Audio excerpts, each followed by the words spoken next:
নমস্কার বন্ধুরা, কেমন আছো তোমরা সবাই? আশা করছি সবাই ভালো আছো, সুস্থ আছো, আর আমরাও ভালো আছি। আমার আরও একটা নতুন ব্লগে তোমাদের সবাইকে স্বাগত জানাচ্ছি। তোমরা দেখছো Sangeeta kitchen with happy family. কয়েকদিন ধরে এত ব্যস্ততার কারণে ঠিকমতো ব্লগগুলো দিতে পারছি না। তার কারণ হচ্ছে বাড়িতে অনুষ্ঠান চলছে, বিয়ে বাড়ির অনুষ্ঠান। তো যাই হোক, গতকালকে আছে কোচিনের ফিস্ট। তো তার জন্য বাচ্চারা ওদিকে কাজকর্ম করছে। ফিস্ট বলতে সরস্বতী পুজোর ফিস্ট।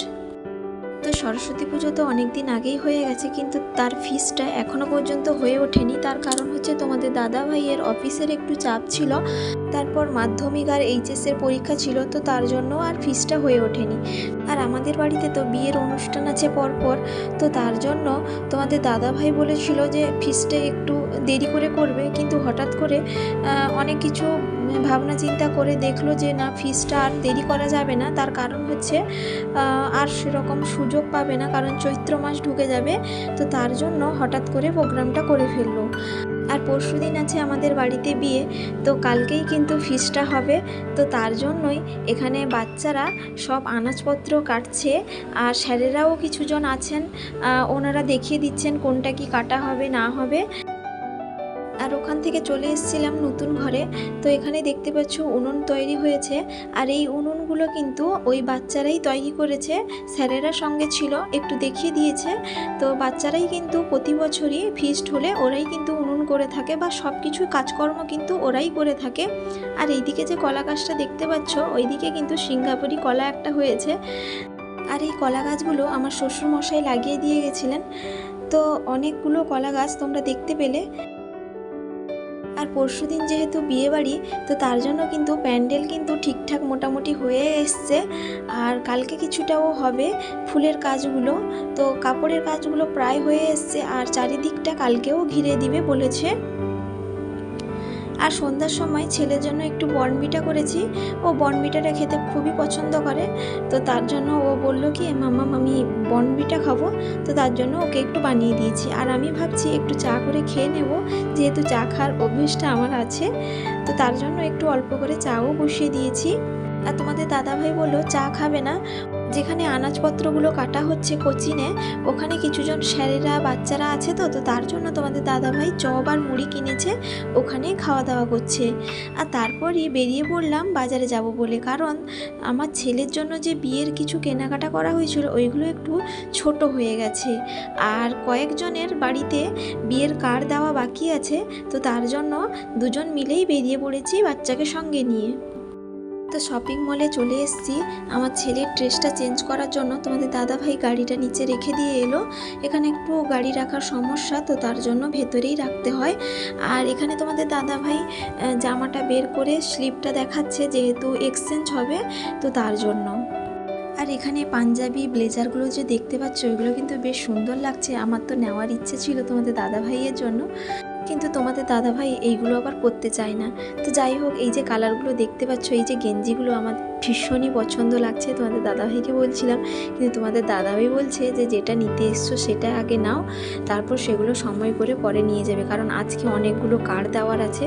তো তার জন্য বলছি, এটা 22 ছিল, এটা 24 দেখো তো। শেরবানি না,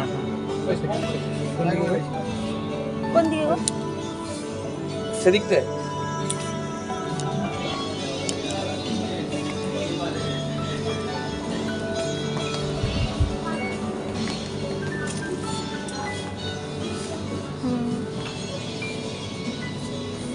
অন্য কিছু দেখবেন, যেটা বললেন আমি তো একটা দিয়ে দিলাম। এটা একটা 24 দিন, এটা ওটাও 24। এটা দেখো, ধরো ধরো,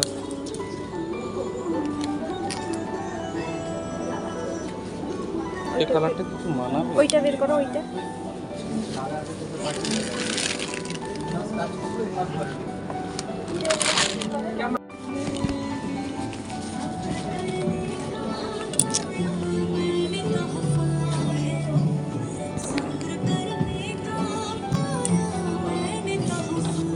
চলো চলো চলো চলো।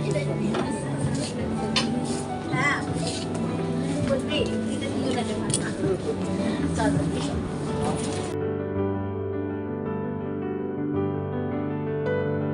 ছেলের জন্য তো জামাটা চেঞ্জ করে নিয়েছি, আর ভাবলাম ওই কালারের একটা বুট নেব। তো তার জন্য দেখছি এখানে বুটগুলো বেশ ভালো লাগছে, কিন্তু দামটা একটু বেশি বলছে ওনারা। তো তার জন্য ভাবলাম তোমাদের দাদাভাইকে বললাম কি যে চলো একটু বাইরে দেখি, যদি দাম কম হয় ওখান থেকে নিয়ে নিব। আর কালারেরও একটা ব্যাপার আছে যে যদি ওই কালারের না পাওয়া যায় তাহলে না হলে এখান থেকে পরে নিয়ে চলে যাবে তুমি। তো তার জন্য বাইরে চলে যাচ্ছি। আর বাজারে এসেও এই কালারের জুতোটা খুঁজছিলাম, ভাগ্যিস এই কালারের জুতোটা পেয়েছি, না হলে হয়তো ওখান থেকে নিতে হতো। আর এই বুটটার দামও বেশি ছিল, কিন্তু আমরা সবসময় এখান থেকে নিই বলে তো তার জন্য অনেকটা দামও কম করেছেন ওনারা। তো বেশ ভালো লাগছে জুতোটা। আর ছেলে তো জামা আর জুতো পেয়ে বেশ আনন্দ। আর তোমাদের দাদাভাই এখানে পয়সাটা দিচ্ছে। আর এরপরই চলে যাব দুজনের বাড়িতে, ডাক বাকি আছে, তো তার জন্য বিয়ের কার্ডটা দিতে যাব। আর এখানে কার্ড দিতে এসে জানতে পারি যে উনি বাড়িতে নেই। তো এক্ষুনি বাজারে বেরিয়েছেন, ফোন করে জানতে পারলাম। তো উনি বললেন একটু ওয়েট করতে। তো তার জন্য ভাবলাম যে আরেকজনের বাড়িতে চলে যাই, পাশাপাশি দুজনেরই বাড়ি, তো তার জন্য এখানে চলে এলাম। আর উনিও ওর অফিস কলিগ, আর এনার বাড়িতে যে এসছি ইনিও অফিস কলিগ, দুজনেই অফিস কলিগ। আর অনেকটা রাত্রিও হয়ে গেছে, তো তোমাদের দাদাভাই একটু খিদে পেয়েছিল, আর ওনার বাড়িতে এলে কিন্তু না খাইয়েও ছাড়েন না। তো তার জন্য ওকে একটু মুড়ি খেতে বললো, আর এসে আর ছেলেকে বাদাম আর বিস্কিট দিয়েছে, আর আমাকেও বলছিল কিছু খেতে। আমি বললাম কি আমি কিছু খাবো না, বাদাম কয়েকটা নিয়েছিলাম। আর ছেলে বললো কি বিস্কিট তুলে দাও, আমি শুধু বাদামগুলোই খাবো। তো তার জন্য শুধু বাদামগুলোই খাচ্ছে ও। তারপর তোমাদের দাদাভাইকে একটু লিকার চাও দিয়েছে, আর আমাকেও বলছিল লিকার চা খেতে। আমি বললাম কি আমি বাড়িতে চা খেয়েছি, আর চা খাবো না, সারাদিনে একটা দুটো এমনিতেই চা খাওয়া হয়ে যায়, আমি কিন্তু আর চা খাবো না। আর এই যে হোমিওপ্যাথি ওষুধগুলো দেখতে পাচ্ছ, এইগুলো ওনার মেয়ের, কারণ ওনার মেয়ে কিন্তু হোমিওপ্যাথি ডক্টর। আর ওনার মেয়ে বাইরে চাকরি করে, আর ওর যে হাজব্যান্ড ও বাইরে চাকরি করে। আর এই ওষুধগুলো এখন কাজে লাগে না, তো বাড়িতেই এমনি আছে, যখন আসে কারোর প্রয়োজন পড়লে তখন ওষুধটা বানিয়ে দেয়। আর এই যে ডিজাইনগুলো দেখতে পেলে সেগুলো কিন্তু বেশ ভালো লাগছিল, তো তার জন্য একটু ক্যামেরাবন্দি করে নিয়েছি। আর তারপরে আর একজন অফিস কলিগের বাড়িতে চলে এলাম, উনি চলে এসেছেন বাজার থেকে, আর ওনার বাড়িতে কেউ নেই, তো তার জন্য ওনার হাতেই কার্ডটা দিয়ে বলে চলে এলাম। আর এখন আরও কয়েকটা কাজ বাকি আছে।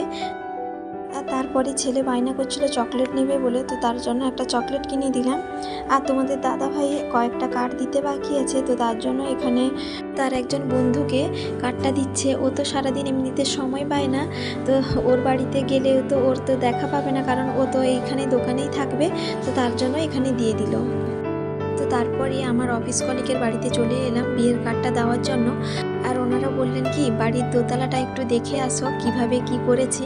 আর অনেক দিনের ইচ্ছেও ছিল যে বাড়িটা ভালো করে একটু দেখার, কারণ উনি বলতেন যে আমরা বাড়িটা ভালো করে করেছি, তার জন্য বাড়িটা দেখার ইচ্ছে ছিল। আর আজকে যেহেতু সুযোগ পেয়েছি, তো তার জন্য হাতছাড়া করলাম না, একটু বাড়িটা ঘুরে ভালো করে দেখে নিচ্ছি। দোতলাটা কিন্তু বেশ সুন্দরভাবে সাজিয়ে গুছিয়ে করেছে, বেশ ভালো লাগছে। ওয়ার্ড্রোবগুলোও বেশ সুন্দর লাগছে, কালারটাও তো ভীষণই পছন্দ। আর এই যে গাছ পাখি এইগুলো যে দেওয়ালে এঁকেছে বেশ সুন্দর লাগছে। এইগুলো কিন্তু করার ইচ্ছে আছে, যদি কপালে থাকে তাহলে কিন্তু অবশ্যই হবে, না হলে কিন্তু হবে কি না আদৌ জানি না। তো মনের ইচ্ছে আছে, তো দেখা যাক কতটা কি করতে পারি। তো তারপরে ওনারা শুনলেন না, এখানে কিছু বাজার থেকে মিষ্টি নিয়ে এলেন। তো আমরা তো বলছিলাম যে না না খাবো না, তো বাধ্য হয়ে একটু মিষ্টি মুখ তো করতেই হবে, এসছি যখন, তো খারাপও লাগছে। ওনারা এক্ষুনি নিয়ে এলেন। তো ওনাদের ডাইনিং রুমটাও বেশ ভালো লাগলো দেখে। তো এখন বাড়ি চলে যাব। আর এই যে বাড়িতে এসে দেখি কি আমাদের বাড়ির যে জামাই, ও কিন্তু বিয়ের আয়োসাজগুলো ভালো করে গুছিয়ে নিচ্ছে। যেহেতু হলুদ তত্ত্বতে অনেক কিছু জিনিস যায়, তো ওইগুলো কিন্তু ভালো করে সাজিয়ে গুছিয়ে নিচ্ছে, কারণ আর সময় পাবে কি না তো ও জানে না। তো তার জন্য বলছে কি আমি আগে থেকে সাজিয়ে গুছিয়ে নিচ্ছি, আর যেগুলো বাকি থাকবে সেগুলো কালকে রাতে ভালো করে গুছিয়ে নেবে, যেহেতু পরশুদিন বিয়ে, তো তার জন্য। আর ছেলের জন্য কালকে তার বাবা দুটো চশমা এনেছিল, তো সেগুলো আর দেখা হয়নি খুলে, তো ও এখন খুলে দেখে নিচ্ছে যে কেমন লাগছে। আর এখানে চলছে আইবুড়ো ভাত খাওয়ানো, আর ওর বোন কিন্তু নিজের হাতে সব তরকারিগুলো রান্না করেছে, তার দাদাকে আজকে আইবুড়ো ভাত খাওয়াচ্ছে। তো তো ভীষণই কিন্তু আনন্দ লাগছে। আর এই উদ্যোক্তা হচ্ছে আমাদের বাড়ির জামাই। তো জামাইকেও তার দিদিরা আইবুড়ো ভাত খাইয়েছিল, তো তার জন্য বলল কি যে তোমার দাদাকেও আইবুড়ো ভাত খাওয়াও, আমি সব কিছু এনে দেবো। তো তার জন্য ও রান্না করেছে। আর এ মাংসটা সেরকম পছন্দ করে না, তো তার জন্য ইলিশ মাছ আর চিংড়া মাছটাই হয়েছে। আর আমি ক্যামেরাটা করতে ও একটু লজ্জা পাচ্ছে, তো তার জন্য খেতে চাইছে না।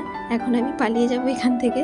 আর আমার দাদার মেয়ে এসছে, দাদাও এসছে, বৌদিও এসছে, ওরাও বাজারে গেছিলো কিছু কেনাকাটা করতে, যেহেতু সবার বাড়িতে এখন বিয়েই চলছে। তো আমার শেষদি বললো একটু মেহেন্দি করে দিতে, তো তার জন্য ও মেহেন্দি করতে বসছে, অনেকটা রাত্রিও হলো। তো বন্ধুরা, ব্লগটা এখানেই শেষ করছি। সবাই ভালো থাকবে, সুস্থ থাকবে, আবারও দেখা হবে।